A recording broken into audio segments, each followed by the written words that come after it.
Hello everyone, I'm Rich with Corbin Russwin Architectural Hardware, and today's topic is installing the ML2000 Series Mortise Lock with Sectional Rose Trim. We will be installing the ML2055 with luster levers and A roses.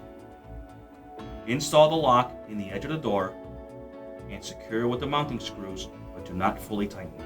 Install the outside rose adapter. Secure the inside rose adapter to the outside rose adapter. Thread on both roses to the rose adapters. Install the outside lever with the black bushing. Install the inside spindle and then the adjusting bolt.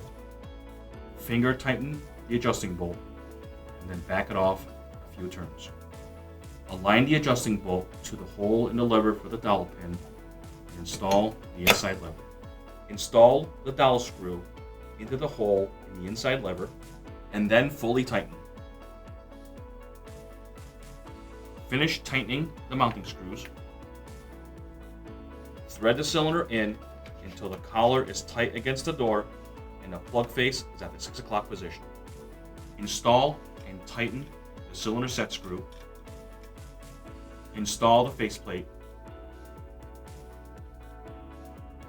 Thanks for watching, and if you have any questions or need technical assistance, please call 888-607-5703, option 1, or email techsupport.corbinrusswin@asaabloy.com. Stay tuned to the Corbin Russwin channel for additional tech tips and instructional videos.